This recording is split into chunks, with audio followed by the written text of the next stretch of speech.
El día de hoy vamos a estudiar el tema el crimen. Y si bien es cierto, la entrada del pecado a este mundo fue un crimen, ahora, Pastor Niperla, nos vamos a dar cuenta de ya el primer crimen cometido entre seres humanos, con un ser humano, vamos a decirlo como el protagonista de este crimen, y vamos a pedir a Dios la dirección sobre este tema para que el Señor nos ayude a extraer las lecciones que tenemos para nosotros hoy en día.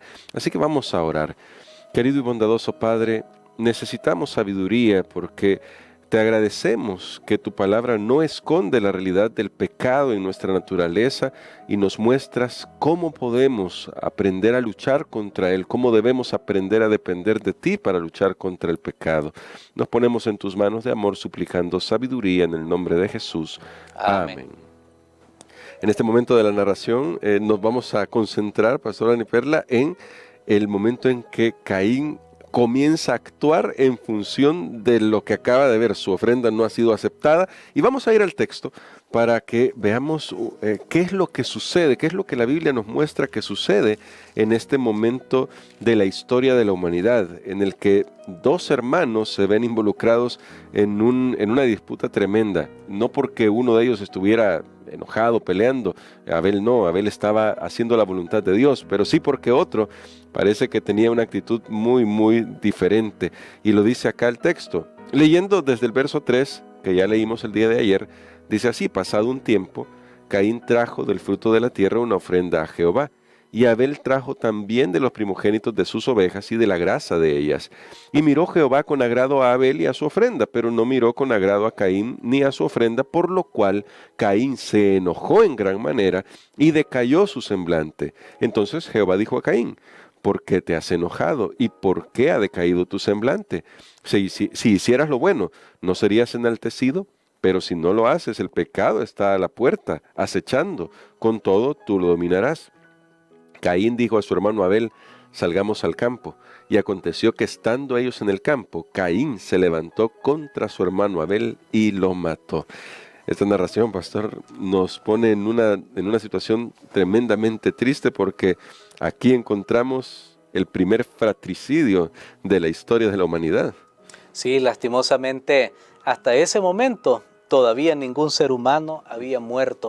Recordemos que Adán y Eva, que merecían la pena de muerte, ellos fueron salvados porque alguien se ofreció como sustituto. Fue Jesús en el cielo que se ofreció como sustituto, y en representación de ese sustituto que se ofrecería más tarde en el tiempo, se sacrificaron unos animales, y de ahí en adelante hasta que vendría Cristo Jesús. Pero ahora notamos que la primera muerte es de un hijo de Adán, y a manos de su propio hermano, porque no es que dijera, bueno, y murió Abel porque se enfermó. De hecho, los cuerpos estaban todavía con mucha vitalidad de Dios, estaba sí con más fuerza, y pues tardarían cientos de años para enfermarse y morir.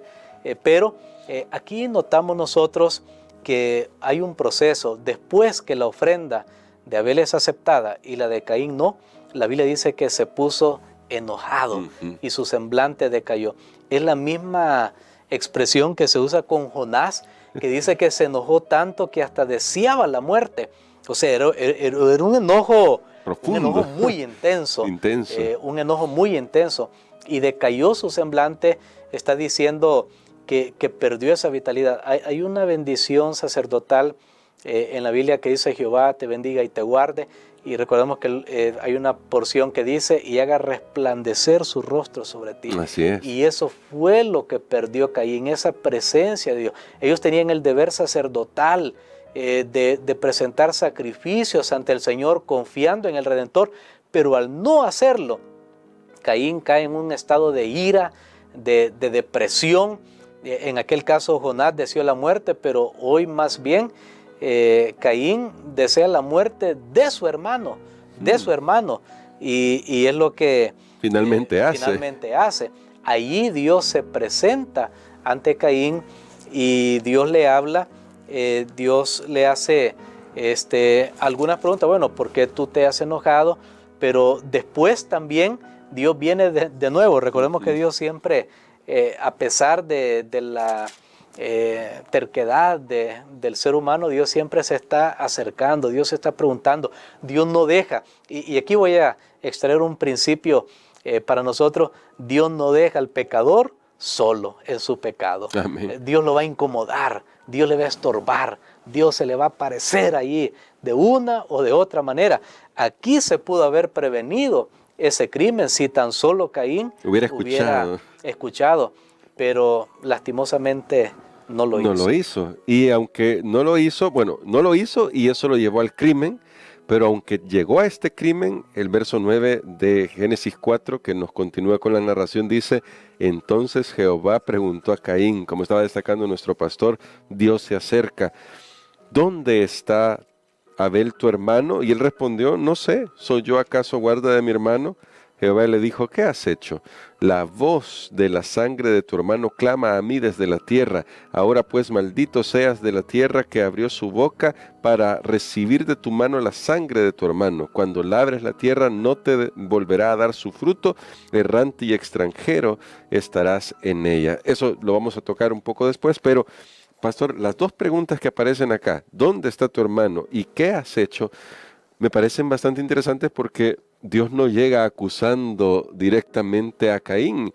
Y es sorprendente, lo digo porque a veces uno esperaría que Dios tiene que llegar y decir: mataste a tu hermano, aquí está mi sentencia para ti. En cambio, Dios parece que actúa de la misma manera que ha actuado con los padres de Caín y Abel cuando pecaron en el jardín del Edén. Es correcto, lo mencionamos en la introducción de esta semana, que hay grandes similitudes entre Génesis capítulo 3 y el capítulo 4. De hecho, Génesis 3, un capítulo triste entre el pecado, y el capítulo 4 muestra el fruto de ese pecado, va creciendo, y el 5 ni se diga, y el 6 igual.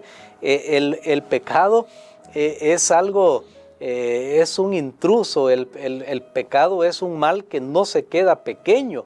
Va contaminando aquellos actos que hablábamos la semana anterior, que no es pequeño, parecen es insignificante. Lastimosamente da un fruto muy malo que se crece, que no se queda pequeño. Y ahora notamos que Dios le había hablado a Caín, de hecho lo leímos anteriormente, y Dios le dice: mira, tú eres el primogénito, porque claro, Dios viene y se acerca. O sea, ¿por qué tú tienes celo contra tu hermano? ¿Por qué tuviste esa envidia? ¿Por qué lo mataste? Tú deberías darle el ejemplo. Si tú hubieras llevado el sacrificio correcto allí a la entrada de eso que Dios había puesto, el Edén, que estaba custodiado por ángeles, si tú hubieras hecho eso, mira, tú podrías retener tu dignidad, tu primogenitura, y tú podrías gobernar sobre tu hermano Abel, que es lo mismo que Dios le dice a Eva, que el deseo de tu deseo será para tu marido y él se enseñoreará de ti. Pero está hablando, el deseo con gobernar está hablando de amor, o sea, es un gobierno de amor. Mira, tú dirigirías aún, tú eres el primer hijo, tú dirigirías a tu hermano Abel por lo correcto. O sea, tú le darías buen ejemplo. Eso es lo que Dios le está diciendo. Al principio, antes de... Al principio, pero como Caín no escuchó eso, ya lo mencionamos, ahora él recibe ya una visita de Dios de juicio. Pero ¿por qué Dios lo hace de esa manera sin acusarlo? Porque Dios siempre busca redimir, rescatar. Y estas son las cosas que personalmente, hermano Gerson, muchas veces no entendemos. Sí. ¿Por qué Dios permite que el mal a veces pueda gobernar? Porque Caín gobernó sobre su hermano, pero para mal. Porque dice, se levantó contra él. ¿Por qué Dios permite que a veces el mal gobierne a las personas buenas, a la gente buena? Bueno, son los misterios. Pero ahora Dios habla con Caín, y aún a pesar de lo que él ha hecho, Dios lo quiere salvar y lo quiere rescatar. Y eso es una buena noticia para nosotros, pastor, porque nadie está más allá de la gracia de Dios, pero también tenemos que tomar nuestras decisiones. Y esta narración de esta conversación con Caín, pastor, de nuestro Dios, ¿qué nos dice sobre el hecho de que Dios jamás va a forzar nuestra voluntad? Es decir, Dios se acercó a Caín para que él pudiera reflexionar y para que pudiera pensar en lo que había hecho y pudiera buscar perdón y pudiera buscar arrepentimiento. Pero Dios no iba a forzarlo. ¿Y qué lección tenemos ahí para nosotros en el siglo XXI? Cuando, como usted dice, uno ve el mal y uno se sorprende por eso, se escandaliza por eso. Pero ¿qué nos dice sobre ese precioso don que Dios le dio a la humanidad que no se lo va a quitar? Bueno, Dios da el libre albedrío y sus criaturas solo deben servirle por amor. Y hasta el fin del tiempo Dios va a permitir que las personas cosechen de lo que han sembrado. Por esa razón es que el mal ha llegado hasta nuestros días, hasta 6.000 años. Uno dice, ¿por qué Dios no lo corta? ¿Por qué? Porque Dios está buscando salvarnos. Dios está buscando que nosotros reflexionemos. De paso, quiero decirles algo acá. El primer crimen que tenemos en la historia de la humanidad está conectado con religión. Notemos esto, está conectado con adoración. Caín mató a Abel, no porque pensaba que él estaba en lo correcto, lo mató, tuvo celos de Abel, pero fue porque falló en su relación con Dios. Notemos esto, solo después que Caín falló en adorar a Dios de la manera correcta y darle a Dios todo lo que le correspondía, fue que él se ensañó contra su hermano Abel. Quiere decir, cuando fallamos en nuestra relación vertical con Dios, vamos a fallar en nuestra relación con nuestro semejante. Pero aquí viene lo más fuerte. Cuando fallamos en nuestra relación con Dios, cuando ya la fe no es la que nos guía, entonces somos capaces de hacer las peores cosas aún con motivos religiosos. Tremendo. Y eso ha sucedido en la historia de la humanidad. Y ahí es donde muchos tal vez no entienden. ¿Y por qué hay persecuciones religiosas? ¿Y por qué muchas veces se hizo esto en la historia y la religión se usó mal? Bueno, el gran problema es que es eso. La gente falló en su relación con Dios y entonces ya no podían respetar a su prójimo. Y lo mismo puede suceder hoy religiosamente. A veces, tristemente, las luchas más amargas, los sinsabores que una persona pueda tener, a veces son en el contexto religioso. Se pueden dar los conflictos, las discusiones más terribles que usted tal vez no se encuentra ni siquiera en otros ámbitos no religiosos. Pero ese es el problema. Cuando ya la fe no nos gobierna, no nos guía, somos capaces de hacer las peores cosas aún en el nombre de Dios. Así que necesitamos caminar por fe. Necesitamos acercarnos al Señor y entregarle nuestro corazón para que el Señor nos ayude, porque hay muchas lecciones acá, todavía hay que seguir estudiando este pasaje, pero hoy la lección que debemos quedarnos es, hay que entregarle el corazón a Jesús. Así que, Amén. Pastor Perla, por favor, ayúdenos con una oración, porque tal vez todos nosotros necesitamos esa oración. Tal vez nunca vayamos a levantar la mano contra alguien, pero tal vez en el corazón tengamos algo que podría ser una semilla de mal que debemos erradicar. Bueno, cuidado con el enojo, porque el enojo, Jesús lo dijo claramente, el que se enoja dice, ya quebrantó el mandamiento, no matarás, y puede llevar a cosas muy grandes. Vamos a orar. Padre, te damos gracias, Señor, porque tú nos has ayudado.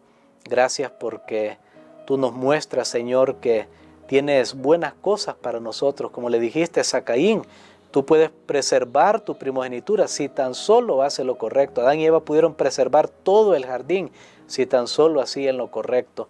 Ayúdanos, Señor, para hacer lo correcto y derrama tus bendiciones en el nombre de Jesús. Amén.